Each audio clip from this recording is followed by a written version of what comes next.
ഇപ്പോൾ ഉള്ളത് AGI എന്ന് പറയുന്ന കമ്പനിയിലാണ്. അപ്പോൾ കമ്പനി ഗ്രീൻ പാക്ക് ഗ്ലാസ് ബോട്ടലിൻ്റെ ബിയറിൻ്റെ ബോട്ടിൽ ഉണ്ടാക്കുന്ന കമ്പനിയാണ്. അവിടത്തേക്ക് ലോഡ് എടുക്കാൻ വേണ്ടി വന്നിട്ടുള്ളത്. അപ്പോൾ അതിൻ്റെ ഓരോ കാര്യങ്ങൾ ഇവിടുന്ന് ഓരോ ഗേറ്റിൽ ഓരോ കാര്യങ്ങൾ ചെയ്തിട്ട് പേപ്പർ വാങ്ങിയിട്ട് അകത്ത് പോകാൻ വേണ്ടിയിട്ട് ഇവിടെ നമ്മുടെ വണ്ടീൻ്റെ ഡീറ്റെയിൽസൊക്കെ ഫുള്ളായിട്ട് കൊടുത്ത് അവരെല്ലാം എൻട്രി ചെയ്തിട്ട് ബാക്കി കാര്യങ്ങളൊക്കെ നമുക്ക് മുന്നോട്ട് നീങ്ങാനുള്ള പറഞ്ഞുതരും. നമ്മൾ ഇവിടെ വന്ന് എൻട്രി ചെയ്യിക്കണം. ഈ ഓഫീസിൽ വന്ന് നമ്മുടെ വണ്ടി നമ്പർ ഡീറ്റെയിൽസ് ഇവിടെ പോകുന്നതിൽ എൻട്രി ചെയ്യിക്കണം. ഇത് ഇവിടെ നിന്ന് കയറ്റുന്നത് നമ്മൾ ബിയറിൻ്റെ കുപ്പിയാണ്.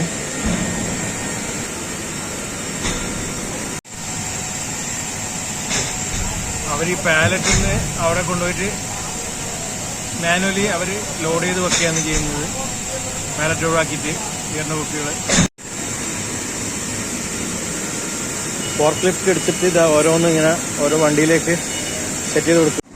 ഇത് കമ്പനീൻ്റെ ഉള്ളിൽ ഓരോ സെക്ഷനാണ് ഇങ്ങനെ ബോട്ടിൽ ഉണ്ടാക്കുന്നതും ഇതൊക്കെ.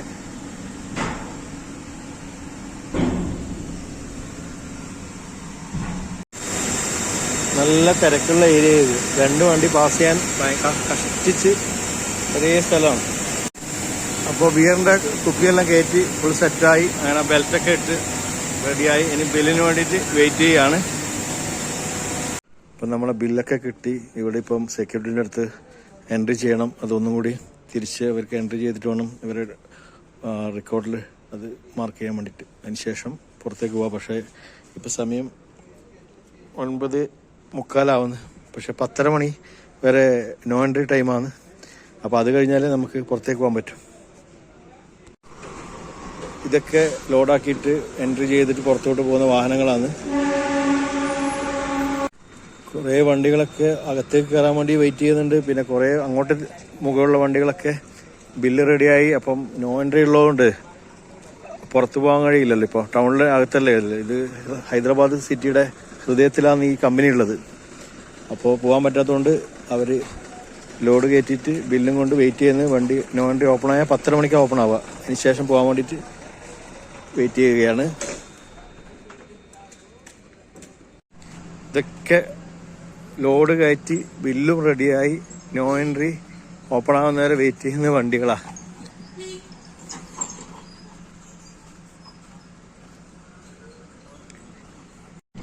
അങ്ങനെ നമ്മൾ പിന്നെയും നെഹ്റു റിംഗ് റോഡിലേക്ക്, നെഹ്റു ഔട്ടർ റിംഗ് റോഡ് ഹൈദരാബാദിൽ കയറിയിട്ടുണ്ട്. ഇനി നേരെ നമ്മൾ ബാംഗ്ലൂർ ലക്ഷ്യമാക്കി പോവുകയാണ്. ഈ റോഡിലേ പോകുമ്പോൾ എനിക്ക് തോന്നുന്നത് ഗൾഫിലെ റോഡിലേ പോകുമ്പോഴേ തോന്നുന്നത് ഈ നെഹ്റു ഔട്ടർ റിംഗ് റോഡിൽ. കാരണം ഒരു വശത്തുകൂടി 4 വരിയും മറുവശത്തുകൂടി 4 വരി, അങ്ങനെ 8 വരിയല്ലേ റോഡുള്ളത്. അപ്പം അത്രയും ഭംഗിയായിട്ട് റോഡും എല്ലാം അലങ്കരിച്ച് നല്ല സൈഡിലൊക്കെ നല്ല നല്ല ബിൽഡിങ്ങുകൾ, ഫ്ലാറ്റുകളൊക്കെ ആയിട്ട് കാണാൻ തന്നെ നല്ല ഭംഗിയുണ്ട്.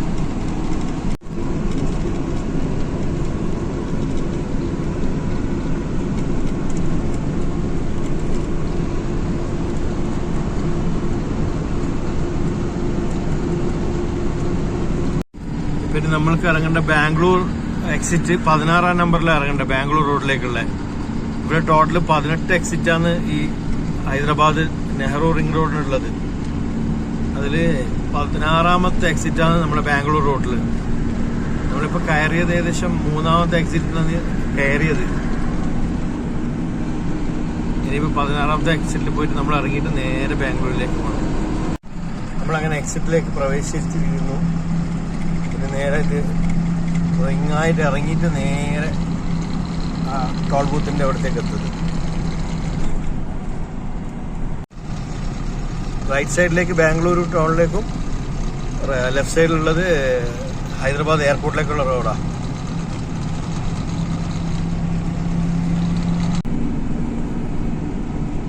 ഇനിയിപ്പം നമ്മൾ പോയിട്ട് എൻ്റർ ആവുന്നത് ടോൾ ബൂത്തിൻ്റെ അടുത്തേക്കാണ്.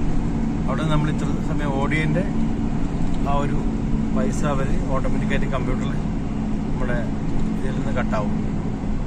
ഫാസ്ടാഗ് അങ്ങനെ ടോൾ ബൂത്ത് എത്തിയിരിക്കുന്നു.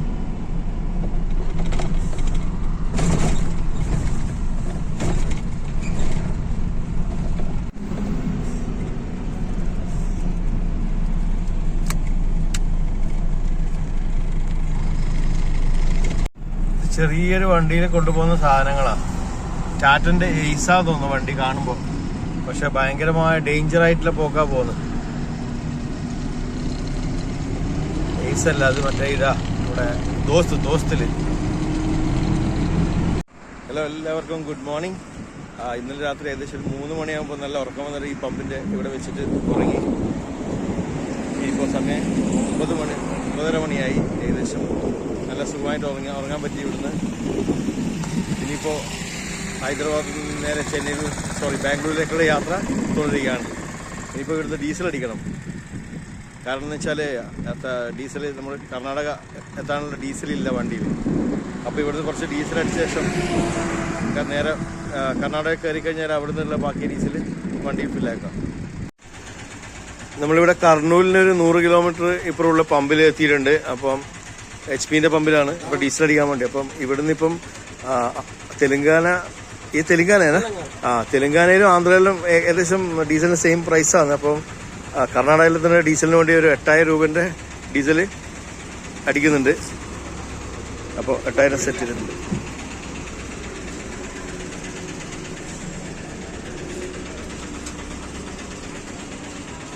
हेलो भाई, गुड मॉर्निंग. क्या है आपका नाम क्या है? नरसिम्हा. हाँ, इधर ही है, पास में. माउनार जगह का नाम है. अच्छा. और बच्चा सब, फैमिली सब? एक बेटी है. कितना उम्र हो गया?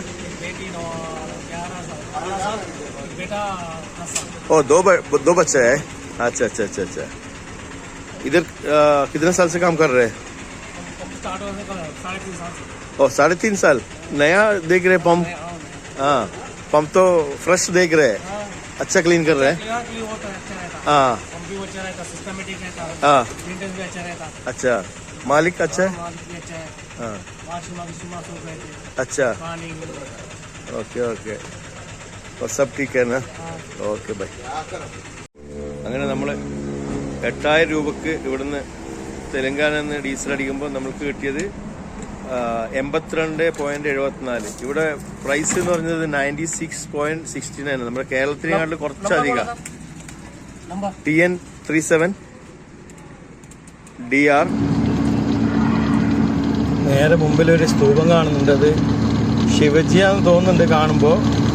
ശരിക്കും പെട്ടെന്ന് ശ്രദ്ധിച്ചിട്ടില്ല. അപ്പോൾ എനിക്ക് തോന്നുന്നു ശിവജീനെ തോന്നുന്നുണ്ട്. ആ ഇതിൽ കുതിരൻ്റെ മുകളിൽ വാളൊക്കെ പിടിച്ചിങ്ങനെ വാള് പൊക്കിയെടുത്ത് ഇങ്ങനെ ഇരിക്കുന്നൊരു സ്തൂപമാണ്. ഇനി അടുത്ത പ്രാവശ്യം പോകുമ്പോൾ കറക്റ്റായിട്ട് നോക്കിയിട്ട് പറഞ്ഞുതരാൻ പറ്റും. പ്രാവശ്യം ഇപ്പം മിസ്സായിപ്പോയി. ഞാൻ കർണൂൽ 75, ബാംഗ്ലൂർ 426, കന്യാകുമാരി 1709 കിലോമീറ്റർ നമുക്ക് സഞ്ചരിക്കാനുണ്ട് ബാംഗ്ലൂരിലേക്ക് പോകാം. അപ്പോൾ ബ്രേക്ക്ഫാസ്റ്റ് കഴിക്കാൻ വേണ്ടിയിട്ട് നമ്മളിപ്പോൾ ഒരു ചെറിയൊരു വണ്ടി, അതായത് ബ്രേക്ക്ഫാസ്റ്റിൻ്റെ ഒരു വണ്ടി കണ്ടിട്ടുണ്ട്. അപ്പോൾ ദോശ ഉണ്ടാക്കുന്നുണ്ട് ഇന്നത്തെ ഫ്രഷ് ആയിട്ടുള്ള. അത് കണ്ട ഞാനിവിടെ സൈഡാക്കി നിർത്തിയത്. ഇവിടെ വണ്ടി സൈഡാക്കി വെച്ചിട്ടുണ്ട്. ഇനിയിപ്പോൾ ഇവിടെ പോയിട്ട് ഓർഡർ കൊടുക്കുക. ഇവിടെയെങ്കിലും നല്ല തിരക്ക് കൊണ്ട് തോന്നുന്നുണ്ട്. അത്യാവശ്യം നല്ല ഭക്ഷണം തോന്നുന്നുണ്ട്. അപ്പോൾ നോക്കാം എന്തെല്ലാം ഉള്ള കാര്യങ്ങൾ. അമ്മ എന്തെല്ലാം ഉള്ള? ദോശ, ഇഡ്ഡലി കത്തം, പൊങ്കൽ ഇല്ല. ദോശ മാത്രമേ ഉള്ളൂ എന്നാണ് പറയുന്നത്. അപ്പോൾ ദോശ കഴിക്കാം. ഏതായാലും നിർത്തിയല്ലേ. ആദ്യം തന്നെ ഞാനൊരു പ്ലെയിൻ ദോശ പറഞ്ഞിട്ടുണ്ട്. അപ്പോൾ അതിൻ്റെ കൂടെ ചട്നിയും കടല 2 തരം ചട്നിയാണ് തന്നിട്ടുള്ളത്. ഇനിയിപ്പോൾ ഒരു മസാല ദോശയും കൂടി പറഞ്ഞിട്ടുണ്ട്.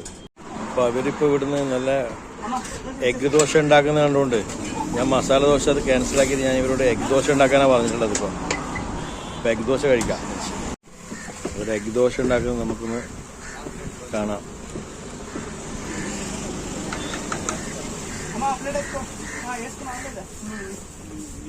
ഫ്രഷായിട്ട് ഉണ്ടാക്കുന്നതുകൊണ്ട് വണ്ടിക്കാരൊക്കെ ഒരുപാട് ഇങ്ങനെ നിർത്തുന്നുണ്ട്.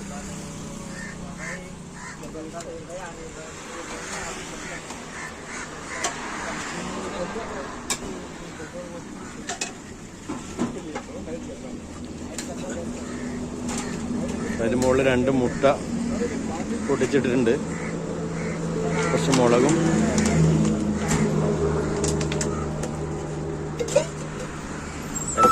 കുറച്ച് എണ്ണ ഒഴിച്ച് അതൊന്ന് തടവി മിൽക്ക് റെഡിയാക്കി എടുക്കുകയാണ്.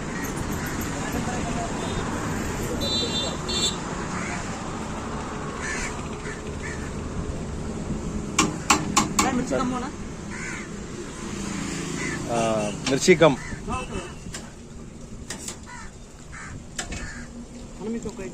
ഇവിടുത്തെ എരിവ് എന്ന് പറഞ്ഞാൽ നല്ല എരിവാണ്. കാരണം ഈ ആന്ധ്ര, തെലങ്കാന, ഹൈദരാബാദ് സൈഡൊക്കെ നല്ല എരിവുള്ളതല്ലേ. നമ്മൾക്ക് ആ എരിവ് അത്ര പറ്റൂലല്ലോ. എന്നാലും അവരിട്ട ഇത് പ്രകാരം അധികമാണ് നമ്മളെ കണക്കിൽ. അപ്പം ഞാൻ പുള്ളിനോട് പറഞ്ഞു ഇനിയും മുറിച്ചിടണ്ടെന്ന് പറഞ്ഞു. കാരണം ഇവർ അതിൻ്റെ ശേഷം കുറച്ചിടലുണ്ടായിരുന്നു.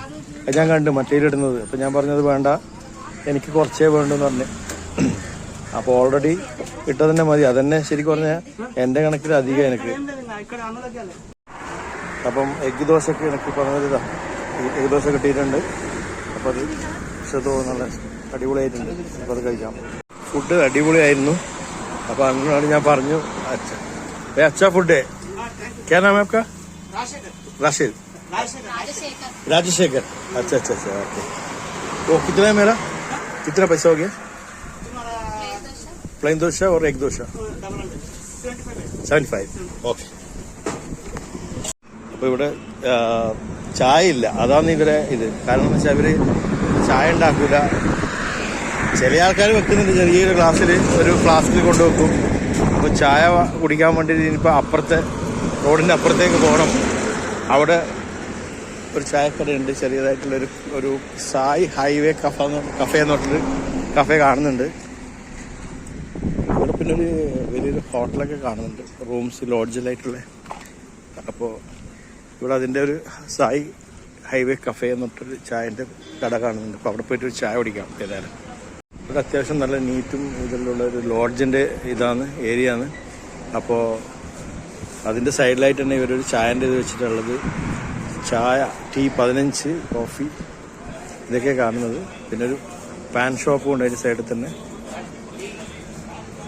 ടീ റെഡി ആയിട്ടുണ്ട്. ഫോട്ടോയിൽ ഗ്ലാസിൻ്റെ ചിത്രം ഉണ്ടായത്. അപ്പോൾ ഞാൻ വിചാരിച്ച ഗ്ലാസ് ടീ ആണ്. അപ്പോൾ ഇതാണ് ഇപ്പോൾ വന്നിട്ടുള്ള ചായ. 15 രൂപയുണ്ട്. പക്ഷെ നല്ല ടേസ്റ്റ് ഉണ്ട്, സൂപ്പറാണ്. അപ്പോൾ ഇവിടുന്ന് ചായ കുടിച്ചിട്ട് വണ്ടീൻ്റെ അടുത്തേക്ക് പോകണമെങ്കിൽ റോഡ് മുറിച്ചാണ്. കാരണം അവിടെയായിരുന്നു നമ്മുടെ ഫുഡിൻ്റെ സ്ഥലം ഉണ്ടായത്. ഇവിടെയാണെങ്കിൽ വണ്ടികളിങ്ങനെ നിർത്തുന്നുണ്ട്. കാരണം നല്ല ഫുഡ്, ഇങ്ങനെ ഫ്രഷ് ഫുഡാണ്. ഇവിടെ ഹോട്ടലൊക്കെ ഉണ്ട്, വലിയ ഹോട്ടലൊക്കെ ഉണ്ട്. പക്ഷേ വണ്ടികളൊന്നും അങ്ങനെ ഇവിടെ നിർത്തുന്നില്ല. കാരണം ഇവർ കൗണ്ടർ, ചെറുതായിട്ടൊരു ബ്രേക്ക്ഫാസ്റ്റ് കൗണ്ടർ ഇവിടെ പുറത്തുണ്ട്. പക്ഷെ നമ്മൾ ആ സൈഡായതുകൊണ്ട് അവിടെ നിന്ന് കഴിച്ചു. ഈ സൈഡിലുള്ളവർ കഴിക്കുമായിരിക്കും. പക്ഷെ ഇവിടെ അങ്ങനെ കൂടുതൽ വണ്ടികൾ നിർത്തിയിട്ട് കാണുന്നില്ല. ഇങ്ങനെയുള്ള ചെറിയ സ്ഥലത്താണ് കൂടുതൽ വണ്ടികൾ നിർത്തിയിട്ട് കാണുന്നത്. അപ്പോൾ നമ്മുടെ രാജശേഖർ ഭായിനോട് ഹായ് ബായ് പറയാം. ഓക്കെ, മിലേഗ ഫിർ മിലേഗ. Okay, thank you. അപ്പം അവരോട് ഹായ് ബായ് പറഞ്ഞിട്ട് നമ്മൾ മുന്നോട്ട് നീങ്ങുകയാണ്. കനാല് കണ്ടിട്ട് നിർത്തിയാണ്. അപ്പോൾ ഇവിടെ അത്യാവശ്യം ഒഴുക്കുണ്ട്, പക്ഷെ കച്ചറുണ്ട് വെള്ളത്തിൽ. ഈ ചെടികളുടെ ഇലകളും അതുപോലായിട്ട് വലിയ ആഴമൊന്നുമില്ല, ഒരു മുട്ടോളം അത്രേ ആഴം കാണുന്നുള്ളൂ. പക്ഷെ നല്ല ഒഴുക്കുണ്ട്. അതുകൊണ്ട് വണ്ടികളൊക്കെ ഇവിടെ നിർത്തിയിട്ട് ലോറിക്കാർ മെയിനായിട്ട് ഇത് കുളിക്കാനും അലക്കാനും ഇതൊക്കെ ഉപയോഗിക്കുന്നുണ്ട്. ഇവർ ഇവിടുന്ന് ഈ കനാലിൻ്റെ സൈഡിൽ സ്റ്റെപ്പൊക്കെ ആക്കിയിട്ടുണ്ട്. അത് ഉപയോഗിക്കാൻ വേണ്ടിയിട്ട്, ഇറങ്ങാൻ വേണ്ടിയിട്ടുള്ള സ്റ്റെപ്പൊക്കെ ആക്കിയിട്ടുണ്ട്. അപ്പോൾ ആ രീതിയിൽ നല്ല സൗകര്യത്തോടെ ചെയ്തിട്ടുണ്ട്. ഈ ഭാഗത്തും അതേപോലെ തന്നെ സ്റ്റെപ്സൊക്കെ ഉണ്ട്. ഇവിടെയൊക്കെ കുളിച്ചിട്ട് സോപ്പിൻ്റെ കവറും എല്ലാം ഇവിടെ ഇട്ടിട്ട് പോയിട്ടുള്ള ഡ്രൈവേഴ്സൊക്കെ കുറച്ച് നാശാക്കിയിട്ടുണ്ട്. ഇത്ര പേര് ഈ കനാലുള്ളതൊരു ധാബൻ, 2 സൈഡിലും ഓരോ ധാബ ഉണ്ട്. അപ്പുറം ഉണ്ട്, ഒന്ന് ഇപ്പുറം ഉണ്ട്. ഇതാണ് കൃഷ്ണ റിവർ. ഇവിടെ അങ്ങനെ കൂടുതൽ വെള്ളമൊന്നുമില്ല. ഈ സൈഡിൽ കുറച്ചേ വെള്ളമുള്ളൂ. പിന്നെ നടുവിലൊക്കെ കുറച്ചായിട്ടേ കാണുന്നുള്ളൂ. കൃഷ്ണ റിവറിൽ നല്ല നീളമുള്ള പാലാണ്. ഏകദേശം എനിക്ക് തോന്നുന്നൊരു 3/4 കിലോമീറ്ററുണ്ട് തോന്നുന്നുണ്ട് കാണുമ്പോൾ.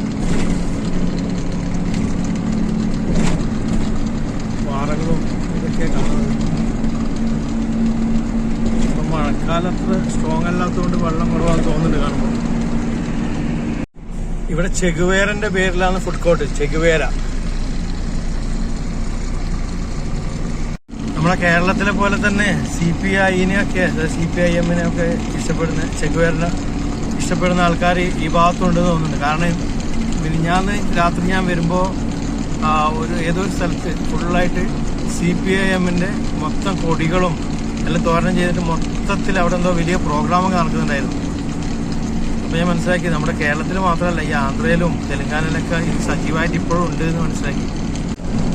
ട്രക്കുകളൊക്കെ പാർക്ക് ചെയ്ത് വിശ്രമിക്കുന്നത് ഉച്ച സമയത്ത്.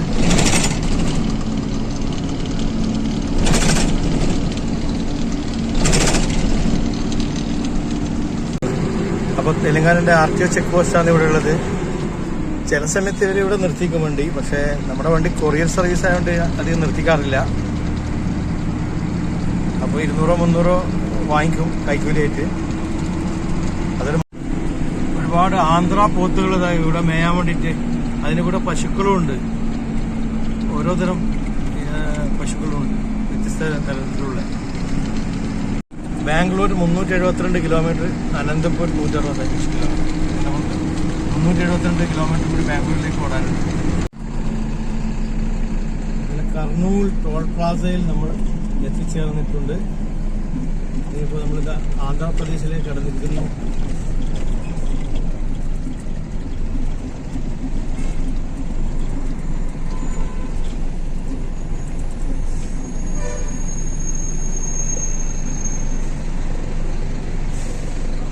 അപ്പോൾ നമുക്ക് ഇവിടുന്ന് ഫ്രണ്ടിനെ കിട്ടിയിട്ടുണ്ട്. വണ്ടി ഞാൻ റെസ്റ്റ് എടുക്കാൻ വേണ്ടി ഇവിടെ നിർത്തിയായിരുന്നു കർണൂലിൽ. അപ്പോൾ പുള്ളി ഓരോ കാര്യങ്ങൾ, പുള്ളിൻ്റെ വണ്ടി എന്തോ ആക്സിഡൻ്റ് ആയിട്ട് അവിടെ ഒരു കാര്യത്തിന് വേണ്ടി ഇവിടെ വന്നതാണ്. അപ്പോൾ പുള്ളീനോട് ചോദിക്കുക ഞാൻ आपका किधर का है? श्रीशैलम लोड है? कौन सा लोड है?